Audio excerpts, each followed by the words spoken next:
Today I am going to discuss on the new chapter of class 11 that is error. ठीक, अब अगर error की हम बात करें तो नॉर्मली अगर पूछूं मैं कि एरर क्या होता है तो आप कहेंगे कि एरर माने मिस्टेक, वो किसी भी चीज से किसी भी कारण से हो सकती है। अगर इसी एरर को फिजिक्स में बात करें तो हम ये कह सकते हैं कि अगर ट्रू वैल्यू मतलब जो उसकी एक्चुअल वैल्यू है वो वैल्यू और जो हमने ऑब्जर्व की दोनों के बीच में अगर कोई डिफरेंस है तो हम क्या बोलेंगे कि दैट इज कॉल्ड एरर। ठीक है, तो बेसिकली देखा जाए कि यहां पर दो चीजों की बात हो रही है। एक तो ट्रू वैल्यू माने किसी भी चीज की जो एक्चुअल वैल्यू होती है, और ऑब्जर्व्ड वैल्यू मतलब जब हम एक्सपेरिमेंट करते हैं तो जो हम ऑब्जर्वेशन के थ्रू वैल्यू निकालते हैं दैट इज ऑब्जर्व्ड वैल्यू। अगर दोनों में डिफरेंस आ जाता है तो हम क्या कहते हैं कि एरर सस्पेक्ट हुआ है। ठीक, अब एरर पॉजिटिव भी हो सकता है, एरर नेगेटिव भी हो सकता है। देखिए, अगर ऑब्जर्व्ड वैल्यू जो है it is greater than the true value, ठीक है, ऑब्जर्व्ड वैल्यू ज्यादा आ रही है तो जो हमारा एरर निकल के आता है ये पॉजिटिव एरर होता है। अगर उल्टा होता है मतलब आप क्या कहेंगे कि अगर true value is greater than observed value है तो ऑब्वियस सी बात है एरर क्या हो जाएगा, नेगेटिव हो जाएगा। तो ये तो भाई हो गई दो इंपॉर्टेंट चीजें जो डिस्कस करने वाली हैं। अब आते हैं एरर की कुछ थ्योरी पर। ठीक, एरर जो है वो दो टाइप्स के होते हैं, there are two types of error. ठीक, सबसे पहला जो हम बात करेंगे that is called systematic error. Systematic as the name suggest, systematic माने एक ऐसा एरर जो बार बार एक्सपेरिमेंट में कॉन्स्टेंटली रिपीट हो रहा हो, बार बार रिपीट हो रहा हो। ठीक है, अब ये किस कारणवश हो सकता है? देखिए, ये तीन कैटेगरी में डिवाइड किया जा सकता है। एक आपका होता है इंस्ट्रूमेंटल एरर। इंस्ट्रूमेंटल एरर का मतलब है एक ऐसा एरर जो इंस्ट्रूमेंट की वजह से हुआ हो। इंस्ट्रूमेंट से हमारा मतलब है कि अगर कोई सेटअप है उसमें आपने इंस्ट्रूमेंट सही से नहीं लगाया है, मतलब आपने मिस अलाइनमेंट कर रखा है, या फिर मैं कहूं कि अगर वर्नियर कैलिपर इस्तेमाल कर रहे हैं तो आपने जीरो एरर वर्नियर कैलिपर से नहीं हटाया।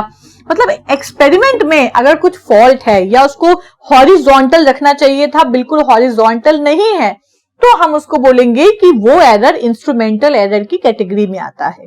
ठीक, अब आ जाओ सेकंड में। सेकंड जो हमारा एरर है वो है error due to imperfection. Imperfection से हमारा मतलब है एक ऐसा एरर जो प्रोड्यूस होता हो इम्परफेक्शन ऑफ अपैरेटस से। ठीक है, जैसे कि बात करें, अगर कोई ऐसी मशीन है जिसमें पार्ट्स फ्रिक्शन लेस होने चाहिए, मतलब टेंडिंग टू फ्रिक्शन लेस होने चाहिए, लेकिन उसमें ज्यादा फ्रिक्शन की वजह से हीट लॉस हो रहा है, तो हम कहेंगे कि हमारा जो इंस्ट्रूमेंट है वो इम्परफेक्ट है। मतलब इंस्ट्रूमेंट को बनाते वक्त ही उसमें कुछ फॉल्ट है जिसकी वजह से हीट लॉस हो रहा है, तो उस टाइप का जो एरर होगा वो होगा इम्परफेक्शन। देखिए, दोनों सेम नहीं है। इंस्ट्रूमेंटल एरर का मतलब है कि वो आपने लगाए हैं, जब आप लगाओगे और सही से नहीं लगा पाओगे तो वो इंस्ट्रूमेंटल एरर होगा। अगर बने ही सही नहीं है तो वो हो जाएगा इम्परफेक्शन एरर। ठीक है, और सी में आ जाओ ग्रॉस एरर। ग्रॉस एरर का मतलब है कि अगर जो ऑब्जर्वर है, मतलब जैसे हम अगर एक्सपेरिमेंट कर रहे हैं तो अगर हमारी गलती से एरर निकलता है, मतलब हमारे कैजुअल अप्रोच से, हमारा अगर अप्रोच एक्सपेरिमेंट की तरह बहुत कैजुअल है तो उस एरर को हम ग्रॉस एरर कहते हैं। ठीक, होपफुली आपको समझ में आया होगा। अब सेकंड जो कैटेगरी होती है वो होती है रैंडम एरर। रैंडम एरर का मतलब है कि ऐसा एरर जो कई बार आप एक ही वैल्यू को रिकॉर्ड करते जाएं, मतलब एक ही ऑब्जर्वेशन, एक ही ट्रू वैल्यू है, आप कई सारे ऑब्जर्वेशन निकाल लें तो आप देखोगे कि हर वैल्यू में कुछ ना कुछ अंतर आया है। और ये अंतर किस वजह से होता है, इसकी भी दो कारण हैं। पहला कारण है चेंजेस इन एक्सपेरिमेंटल कंडीशन, मतलब जो एक्सपेरिमेंट आप परफॉर्म कर रहे हैं उसकी कंडीशन अगर चेंज हो जाए तो रैंडम एरर निकलने लगता है। जैसे टेम्परेचर बढ़ घट जाए, ठीक है, और ह्यूमिडिटी, प्रेशर, अगर इन सब फैक्टर्स की वजह से आपके एक्सपेरिमेंट की कंडीशन चेंज हुई है तो जो एरर निकल के आएगा वो भाई एक्सपेरिमेंटल कंडीशन की वजह से, वो भी रैंडम एरर में आ जाएगा। बी जो है वो आपका होता है इनकरेक्ट जजमेंट बाय एक्सपेरिमेंटर, मतलब इनकरेक्ट जजमेंट। इनकरेक्ट जजमेंट से हमारा मतलब क्या है भाई, क्लोजली देखने वाला है। इनकरेक्ट जजमेंट जैसे आपको सपोज करिए कोई एक्सपेरिमेंट है और आपको वैल्यू देखनी है उसकी, ठीक, वैल्यू एक दो डंडी के बीच में आ रही है, वो 4 और 5 के बीच में सपोज करो वैल्यू आ रही है। अब जब उसको देखेंगे तो कोई 4 कह देगा, कोई 4.5 कह देगा, कोई 5 कह देगा, तो उस कंडीशन में आप उसको बोलोगे इनकरेक्ट जजमेंट। मतलब प्रॉपर्ली आपको बिल्कुल अलाइन होकर देखना है, लेकिन आप क्योंकि एक्सपेरिमेंटर हो, आप अगर सही से उसको जज नहीं कर पा रहे हो तो वो भी रैंडम एरर की कैटेगरी में आता है। अब अच्छी बात यह है कि रैंडम एरर को मिनिमाइज करना बहुत आसान है और उसके कई सारे तरीके हैं जिससे रैंडम एरर को मिनिमाइज किया जा सकता है। तो चलिए हम देखते हैं कि रैंडम एरर को कैसे मिनिमाइज करें। तो रैंडम एरर को मिनिमाइज करने के लिए आप एक ही चीज की कई सारी वैल्यू निकाल लीजिए, मतलब ऑब्जर्व रीडिंग कई सारी रख लीजिए और फिर उसका मीन निकाल लीजिए, ठीक है। तो हम चलिए देखते हैं हमने क्या किया। बेसिकली सबसे पहले आपको निकालना पड़ेगा ट्रू वैल्यू। अब ये जो ट्रू वैल्यू है इसका एक और नाम है, इसको हम मीन वैल्यू भी कहते हैं। मीन वैल्यू का मतलब है कि अगर आपने A1, A2, A3 ऐसे कई सारा आपने वैल्यू निकाली AN तक, तो अगर आपको इसकी ट्रू वैल्यू निकालना है तो ये सारी वैल्यू का मीन ले लो। मीन कैसे लोगे? सबको ऐड करके, सबको ऐड कर दीजिए, टोटल नंबर ऑफ वैल्यू से डिवाइड कर दीजिए। तो ये जो वैल्यू आएगी इसको हम A बार से रिप्रेजेंट करेंगे, कहीं पर इसको खाली A से, मतलब खाली वैल्यू से रिप्रेजेंट किया है। तो अगर इस तरीके का साइन देखना तो इसको ट्रू वैल्यू या फिर मीन वैल्यू कहा जाता है, ठीक। अब देखिए सबसे पहला फर्स्ट पार्ट, सबसे पहला स्टेप आते हैं, इसको हम बोलते हैं एब्सोल्यूट एरर। एब्सोल्यूट एरर को हम डेल्टा A से रिप्रेजेंट करेंगे और ये अलग अलग वैल्यू में निकाला जाता है। जैसे फर्स्ट वैल्यू के लिए डेल्टा A1 हो जाएगा और ये हो जाएगा ट्रू वैल्यू माइनस पहली ऑब्जर्व वैल्यू। ऐसे ही दूसरे के लिए भी एरर निकाला जाएगा, मतलब true value minus second value. ऐसे ही डेल AN तक आप इसको निकाल सकते हैं, true value minus nth observed value, ठीक। अब आ जाइए बी पार्ट पर। बी में हम इसका मीन निकाल लेते हैं, मतलब मीन एब्सोल्यूट एरर।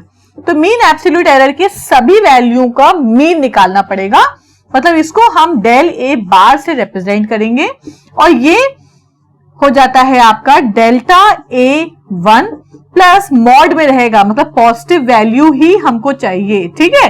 ये कहां तक जाएगा? डेल्टा AN तक जाएगा, अपॉन n हो जाएगा, ठीक।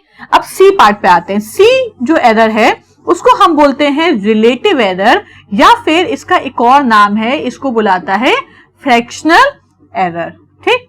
अब ये जो एरर है ये बेसिकली क्या होता है, इसका जो फॉर्मूला है ये है आपका mean absolute error upon the true value. ध्यान दीजिए, ठीक है। तो इसको ऐसे भी लिख सकते हैं, mean absolute error upon the true value. ये तीन हो गए। इसके अलावा अगर परसेंटेज एरर पूछ लिया जाए तो फ्रैक्शनल एरर को 100 से मल्टीप्लाई कर देना, तो डेल A अपॉन ये हो जाएगा फ्रैक्शनल एरर, इसको 100 से मल्टीप्लाई करोगे तो ये आंसर आपका परसेंटेज में आ जाएगा। इसके अलावा क्वेश्चन में ये भी पूछ लिया जाता है कि आपको फिजिकल क्वांटिटी एक्सप्रेस करनी है इन टर्म्स ऑफ एरर, मतलब फिजिकल क्वांटिटी आपको बताना है इन टर्म्स ऑफ एरर बताना है।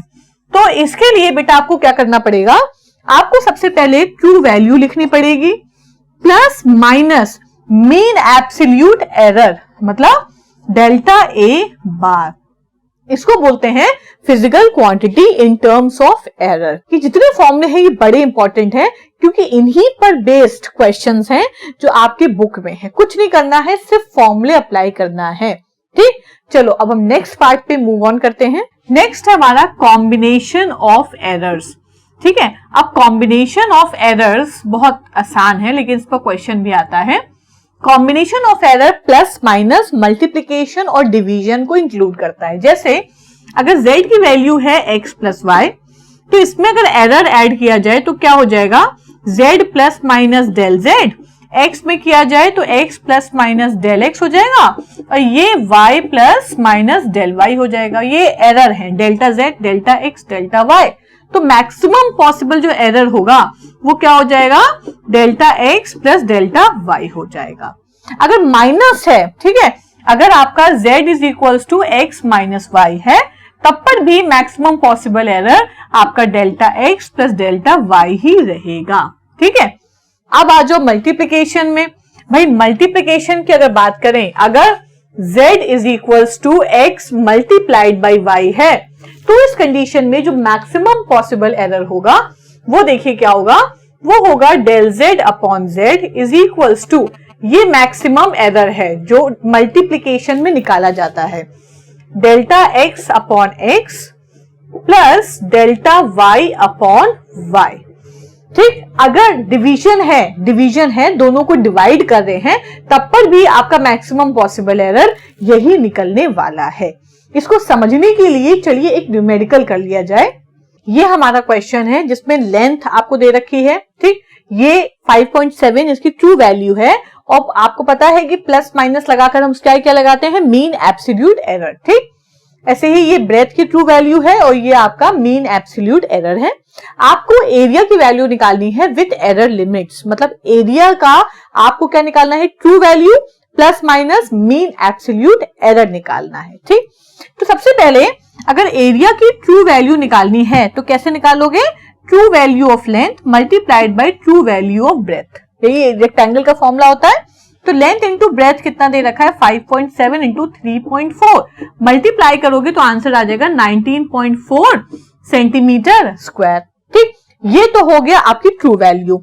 अब हम निकालना है मीन एब्सोल्यूट एरर, तो कैसे निकालोगे बेटा, देखिए ये मल्टीप्लिकेशन है, मल्टीप्लिकेशन में जो मैक्सिमम लिमिट होती है, मैक्सिमम एरर लिमिट, वो ये होती है। इसी कॉन्सेप्ट को यहां पर लगा दो, डेल z अपॉन z की जगह a है यहां पर, तो ये हो जाएगा डेल a अपॉन a, ये इतना मैक्सिमम पॉसिबल एरर है। l की जगह हो जाएगा डेल l अपॉन l। ठीक, ये हो गया आपका एक वैल्यू, प्लस इसके अलावा क्या हो जाएगा, डेल b अपॉन b हो जाएगा। भाई वही तो हमने लिखा है, उसी को इस फॉर्मूले में हमने अप्लाई कर दिया। अब देखिए डेल a अपॉन a, ये है मीन एब्सोल्यूट एरर। ठीक, क्यों मीन एब्सोल्यूट एरर है, क्योंकि ये जो वैल्यू होती है ये, इसको हम फ्रैक्शनल एरर कहते हैं, this is called fractional error. और अगर आपको याद हो तो फ्रैक्शनल एरर हमने बोला था कि वो होता है mean absolute error upon the true value. इसका मतलब क्या हुआ कि ऊपर वाली ये जो वैल्यूज डेल वाली दिखाई दे रही हैं, ये इसकी मीन एब्सोल्यूट एरर है। ठीक, पहली चीज तो ये समझो। अब a की वैल्यू हमने निकाल ली है 19.4, डेल्टा l हमको गिवन है, ये मीन एब्सोल्यूट एरर है, इसको उतार लो, 0.1 अपॉन l कितना दे रखा है 5.7 प्लस डेल्टा b 0.2 है और कितना दे रखा है 3.4। अब इसको सॉल्व कर लो तो ये वैल्यू आ जाएगी 0.08 के आसपास। ठीक, तो यहां से 19.4 को मल्टीप्लाई करो तो डेल्टा a की वैल्यू आपको मिल जाएगी 19.4 मल्टीप्लाइड बाय 0.08। तो ये सॉल्व करोगे तो ये मिल जाएगा 1.6 सेंटीमीटर स्क्वायर। अगर आपको एरिया को रिप्रेजेंट करना है विथ एरर लिमिट्स, तो मैंने क्या बताया था, किससे रिप्रेजेंट करते हैं, ट्रू वैल्यू। ठीक है, ट्रू वैल्यू क्या है, a प्लस माइनस इसकी एब्सोल्यूट एरर। अब देखो अगर कंफ्यूजन तुम लोग को ज्यादा हो रही है तो हम एक काम करते हैं, हम इसको बार से रिप्रेजेंट कर देते हैं, कोई प्रॉब्लम नहीं है, कोई भी दिक्कत नहीं है, बार से भी रिप्रेजेंट किया जा सकता है। भाई ये बार हो गया, अब तो क्लियर होगा मेरे ख्याल से, अब तो दिख रहा होगा कि वो मीन एब्सोल्यूट एरर है, ये भी मीन एब्सोल्यूट एरर है और ये भी मीन एब्सोल्यूट एरर है। ये जो वैल्यूज लिखी हैं वो भी मीन एब्सोल्यूट एरर है। भाई इतनी सारी वैल्यू तो लिख नहीं सकते एब्सोल्यूट एरर, तो अगर एक ही एरर लिखना है तो क्या लिखोगे, मीन एब्सोल्यूट एरर। तो जहां पर भी एरर लिखना होगा वहां पर मीन एब्सोल्यूट एरर ही होगा। ठीक, तो इसको लिख लो, ए क्या हो गया आपका 19.4 प्लस माइनस डेल्टा ए, आप निकाल चुके भाई, बार लगा दो वरना तुम फिर कंफ्यूज हो जाओगे। ये आपका बार लग गया। ठीक, तो ये हो जाएगा 1.6। This is your area with error limits. देखो कहीं कहीं किसी बुक में इस पर बार नहीं लगाया है, कहीं कहीं पर बार लगाया है। मैं बार बार रिपीट कर रही हूं कि अगर एब्सोल्यूट एरर की बात करोगे तो वो कई सारी वैल्यूज होती हैं, कई सारी वैल्यूज एक वैल्यू को रिप्रेजेंट नहीं कर सकते हैं। इसलिए अगर एक एरर रिप्रेजेंट करना है, सिंगल एरर, तो वो हमेशा उसका मीन होता है, मतलब मीन एब्सोल्यूट एरर होता है। तो होपफुली इतना ही एरर आपके क्लास 11th में इंक्लूडेड है। अगर कोई प्रॉब्लम हो, आपको किसी भी चीज का डाउट हो, तो do mention it on the comment box.